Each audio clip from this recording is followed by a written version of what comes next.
Hello दोस्तों, नमस्कार। Welcome back to Curious Study for the daily dose of Indian football. तो सबसे पहले बात करते हैं इंडियन नेशनल टीम के न्यू हेड कोच के लिए। फाइनली हमें 3 शॉर्टलिस्टेड कैंडिडेट मिल चुके हैं। कल जो एएफएफ की टेक्निकल कमेटी की मीटिंग हुई उसमें उन्होंने 3 कैंडिडेट को शॉर्टलिस्ट किया है, जिसमें से 2 नाम ऐसे हैं जो कि इंडियन फुटबॉल फैंस में वेल नोन नेम है। एक तो है खालिद जमील एंड दूसरे है स्टीफन कोस्टाइन। लेकिन तीसरा नाम सरप्राइजिंग नाम है स्टीफन तेरकोविच, जिसको I think most of the Indian football fans नहीं जानते होंगे, तो थोड़ा सा उसके बारे में जान लेते हैं। स्टीफन तेरकोविच इज ए स्लोवेकियन कोच जिन्होंने स्लोवेकिया की टॉप लीग में एंड उनकी जो स्लोवेकिया की under 23 team and senior team दोनों को मैनेज किया हुआ है। यूरो 2020 में वो स्लोवेकिया की नेशनल टीम के कोच थे एंड उन्हीं के अंडर उन्होंने पोलैंड जैसी टीम को यूरो में हराया था। उसके बाद वो किर्गिस्तान नेशनल टीम के कोच बने, जहां पे भी उन्होंने अच्छे रिजल्ट हासिल किए। किर्गिस्तान को उन्होंने एएफसी एशियन कप 2027 के लिए क्वालिफाई करवाया and FIFA world cup क्वालिफायर्स round 3 में भी वो किर्गिस्तान को लेके गए थे। उनके अंडर किर्गिस्तान ने 18 मैचेस में से 5 विन हासिल भी किए थे। तो ये है उनका ब्रीफ यू कैन से कि प्रोफाइलिंग। अब ये खबर होगी आपको जो सोशल मीडिया पे देखने को मिल रही होगी और एएफएफ ने भी जो यहाँ पे आर्टिकल निकाला है उसमें, लेकिन जो रियल खबर होती है वो इनसाइड द स्टोरी में होती है। तो वो क्या है वो मैं अभी आपको बताता हूँ। तो इनसाइड स्टोरी ये है कि कल जो एएफएफ की टेक्निकल कमेटी की मीटिंग हुई उसमें उनको 12 कैंडिडेट दिए गए थे from the national team director and जो आपके टेक्निकल डायरेक्टर है उन्होंने स्क्रूटिनाइज करके उसमें से 3 कैंडिडेट उन्होंने चूज़ किए। इसमें भी स्टीफन तेरकोविच का जो नाम है वो स्मार्टली ऐड किया गया है, वो लास्ट मोमेंट पे ऐड हुआ। उसकी जगह पे कोई दूसरे कोच का नाम था एंड वो था रेनेडी सिंह। जी हाँ, पहले ये रिपोर्ट आई कि Renedy Singh is shortlisted for the final 3 coaches, लेकिन उसको लास्ट मोमेंट पे हटा के तेरकोविच को इन्होंने ऐड किया। रेनेडी सिंह एंड संजय सेन का नाम डिस्कस हुआ था, बट संजय सेन क्योंकि उतने एक्टिव नहीं है तो उनको प्रीफर नहीं किया गया। एंड उसके ऊपर रेनेडी सिंह क्योंकि करंटली बीएफसी के साथ भी है और वो सारी चीज़ें, तो उनको यहाँ पे रखा गया था। दूसरे इंडियन कोचेस में यहाँ पे सनमुगम वेंकटेश एंड शंकरलाल चक्रवर्ती, ये सारे लोग भी थे। बट मैं क्यों बोल रहा हूँ कि तेरकोविच को स्मार्टली ऐड किया गया, क्योंकि यहाँ पे पहले से ही कोच का नाम डिसाइडेड है। Khalid Jamil will be the new head coach of Indian national team, ये पहले से डिसाइडेड है। ये जो सारी प्रोसेस है ये सिर्फ दिखाने के लिए फॉलो की जा रही है, क्योंकि किसी ने मेरे को 1.5 महीने पहले बोला था कि Khalid will be the new coach, बाकी जो है वो सारा प्रोसेस इन लोगों को दिखाने के लिए करेंगे। एंड खालिद ने पहले अप्लाई भी नहीं किया था, इन लोगों ने उनको अप्रोच किया, उसके बाद उन्होंने यहाँ पे अप्लाई किया। तो वो उसी कंडीशन में हुआ होगा कि भाई मेरे को अगर गारंटीड जॉब है तभी मैं अप्लाई करूंगा, अदरवाइज मैं अप्लाई नहीं करूंगा। इसलिए उनका नाम भी मीडिया में आया कि उन्होंने अप्लाई किया है, अदरवाइज वो नाम भी नहीं निकल के आता। तो ये वाली स्टोरी है। तो खालिद जमील ही बनेंगे एंड स्टीफन तेरकोविच का नाम इसलिए ऐड किया गया कि मान जी कि भाई जो 3 कैंडिडेट है फाइनल शॉर्टलिस्टेड कैंडिडेट, उसमें स्टीफन कोस्टाइन या फिर हम सबको पता है कि पीटर सिगट ने अप्लाई किया है, एंटोनियो हबास ने किया है, तो उनको रखते हैं तो फिर फैंस ये बोलते कि भाई स्टीफन कोस्टाइन हबास के ऊपर या फिर हबास पीटर सिगट के ऊपर आपने खालिद जमील को पिक कर लिया। तो उससे बचने के लिए उन्होंने स्मार्टली ये खेला कि भाई स्टीफन तेरकोविच को डालते हैं जो कि इतना वेल नोन नेम नहीं है। उसमें भी पहले रेनेडी सिंह को डाला था, तो रेनेडी एंड कोस्टाइन भी होता तब भी लोग बोलते कि भाई यहाँ पे खालिद जमील को लेके आओ। एंड स्टीफन के फेवर में कुछ फैंस ज़रूर है एंड जो कि सही भी है, लेकिन कुछ लोग अगेंस्ट में भी है। सो खालिद जमील यहाँ पे फिर यू कैन से कि पिक करने में उनको यहाँ पे बाहर दिखाने के लिए अच्छा लगता। दूसरा एक रीज़न यहाँ पे दिया जा रहा है कि भाई इंडियन कोच इसलिए ला रहे हैं कि ताकि फाइनेंशियली हमें उतना ज़्यादा बर्डन ना हो, क्योंकि जो अगर फॉरेन कोच लेके आएंगे तो उसको 30,000 40,000 पर मंथ हमें यूएसडी सैलरी देना पड़ेगा।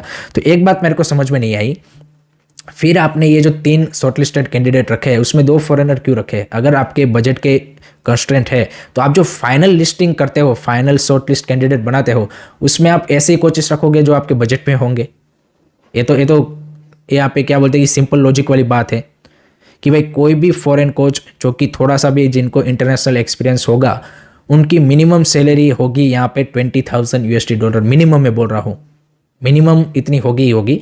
एंड इंडियन कोच आप $5,000 या फिर $10,000 में ला सकते हो।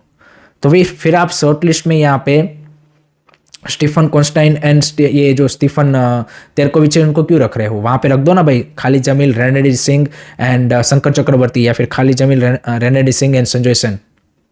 तो शॉर्ट लिस्ट में आपने 2 फॉरेनर रखे हैं और आप रीज़न दे रहे हो कि हमें फाइनेंशियल प्रॉब्लम है इसलिए हम इंडियन कोच के लिए जा रहे हैं। सो ये पूरा यहाँ पे यू कैन से कि बाहर आपको दिखाने के लिए प्रोसेस हो रहा है। बाकी बिहाइंड द सीन यहाँ पे खालिद जमील का नाम फाइनलाइज हो चुका है। अगर लास्ट मोमेंट पे कोई चेंज नहीं होगा, अगर इनको कोई ब्रह्म ज्ञान नहीं होगा, तो भाई खालिद जमील ही बनेंगे। एंड खालिद जमील देखिए अच्छे कोच है, no doubt about it, but this is not the right time for him to take over the national team. ये यहाँ पे सीन है, क्योंकि नेशनल टीम को चाहिए immediate result.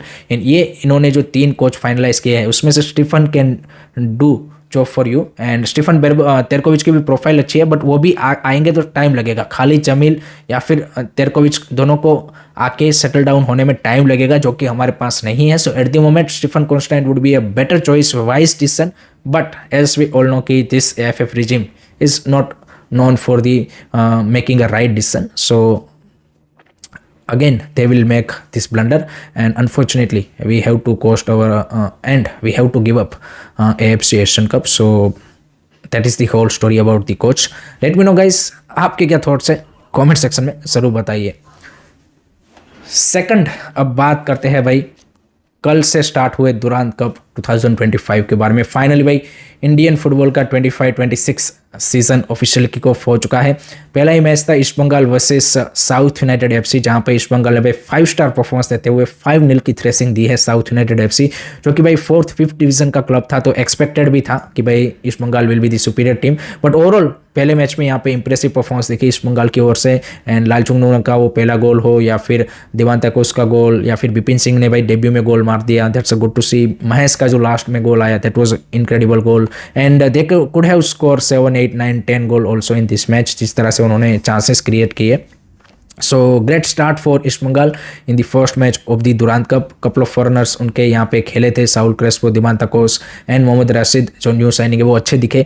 And I think जो बाकी के फॉरनर्स हैं वो भी नेक्स्ट मैचेस में खेलते हुए दिखेंगे। सो दुरांत कप की शुरुआत तो अच्छी हो चुकी है, ओपनिंग सेरेमनी भी बढ़िया था, वेस्ट बंगाल की CM ममता दीदी भी आई थी, एंड सारी चीज़ें बढ़िया थी। बट एक जो चार्म यहाँ पे या फिर कम्पिटेटिवनेस, अगर हम सबको पता है कि भाई ISL के क्लब भी होते तो और ज़्यादा मज़ा आता, but that is the whole story. And ये नो डाउट हमारे सीज़न ओपनिंग टूर्नामेंट है, लेकिन at the moment we don't know कि भाई ये जो हमारा सीज़न ओपनिंग टूर्नामेंट है यही हमारा सीज़न एंडिंग टूर्नामेंट भी बन सकता है, ऐसी सिचुएशन है। बट देखते हैं आगे बाकी टीम्स किस तरह से परफॉर्मेंस करती है। आपको कैसा लगा ईस्ट बंगाल का परफॉर्मेंस, कमेंट सेक्शन में मेरे को ज़रूर बताइएगा।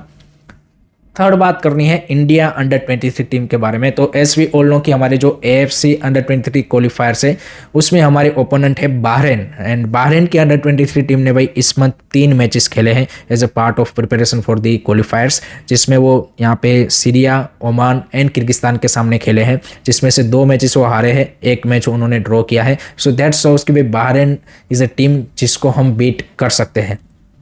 इंडिया अंडर 23 टीम का चांस है एशियन कप क्वालिफाई करने का, अगर वो बहरीन एंड ब्रुनेई को बीट कर देते हैं, एंड कतार के सामने एक अगर मान कि काफ़ी कम मार्जिन से हारते, 1 गोल के मार्जिन से, तो सेकंड फिनिश करके भी हमारा चांस बन सकता है अगर हमारा जीडी बढ़िया रहेगा तो।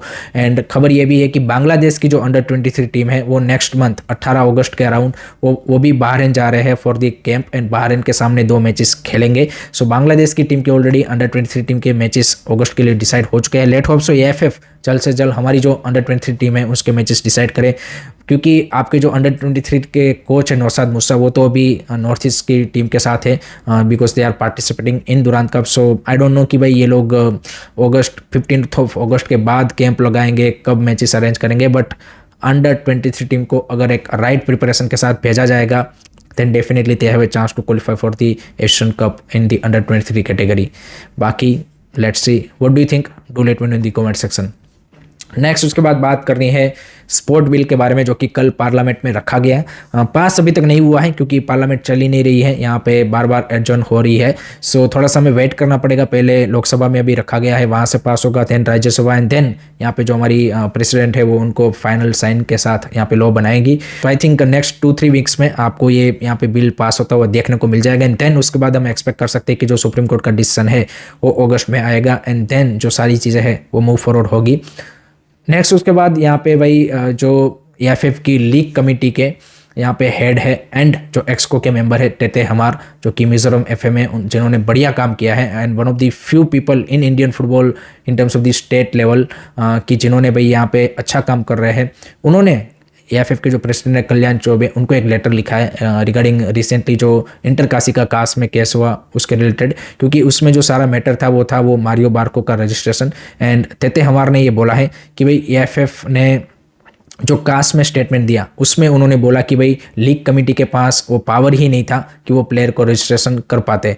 वो उन्होंने यहाँ पे यू कैन से कि आउट ऑफ पावर ये चीज़ की है, और बेसिकली उन्होंने जो सारा यहाँ पे ब्लेम है वो लीग कमेटी के ऊपर डाल दिया जिसके हेड है तेते हमार। जबकि अपील कमेटी के सामने जो एएफएफ ने अपना स्टैंड रखा था वहाँ पे उन्होंने जो एएफएफ के लॉज है उनका यहाँ पे यू कैन से कि रीज़न देते हुए बोला था कि भाई लीग कमेटी के पास सारे पावर है ये डिसीजन बनाने का। तो अपील कमेटी के सामने एक आप दूसरा स्टैंड ले रहे हो और कास में जाके आप अब दूसरा स्टैंड ले रहे हो, तो इसके चलते यहाँ पे तेते हमार ने एक्सप्लेनेशन डिमांड किया है। एंड ये बिल्कुल सही है कि भाई एएफएफ को यहाँ पे ये जो पूरा कास इंटरकाशी वर्सेस बाकी क्लब्स का मैटर था उसमें अपना स्टैंड के ऊपर फर्म रहना चाहिए था, लेकिन वो भी पॉलिटिकली यहाँ पे जो चर्चिल ब्रदर और उन सब के इन्फ्लुएंस में आके वो अपने स्टेटमेंट चेंज करते रहे, which is not the right thing. And at the end of the day जो कोई अच्छे बंदे हैं जो अच्छा काम यहाँ पे कर रहे हैं या उनको आपने यू कैन से कि ब्लेम कर दिया। So that's how Kalyan Chaubey's regime is going on and I don't think so कि he will give a explanation, but ये लेटर उन्होंने लिखा है। लास्ट में भाई यहाँ पे जो हमारे कैप्टन है सुनील छेत्री, वो रिसेंटली इंडिया की जो अंडर-17 एंड अंडर-20 गर्ल्स है जो कि बेंगलुरु में अभी प्रैक्टिस कर रही है for the under-17 team, it's साफ under-17 championship and अंडर-20 teams it's अंडर-20 Asian cup क्वालिफायर्स, उनको उन्होंने विजिट किया एंड बेस्ट विशेस दिया है, जस्ट लाइक उन्होंने सीनियर वुमेंस टीम को भी दिया था before going into the क्वालिफायर्स। So let hope so यहाँ पे हमारी जो अंडर-17 एंड अंडर-20 टीम्स है वो दोनों अच्छा करें। सुनील छेत्री भी अभी फ्री है बिकॉज उनका भी प्री सीजन बीएफसी का तो चल नहीं रहा है, सो उन्होंने वहाँ पे एक सरप्राइजिंग विजिट की थी। So that's it from my side guys regarding today's Indian football news. I hope कि आपको वीडियो पसंद आया होगा। Keep supporting Indian football, don't forget to like share subscribe करिए। जय हिंद, जय भारत।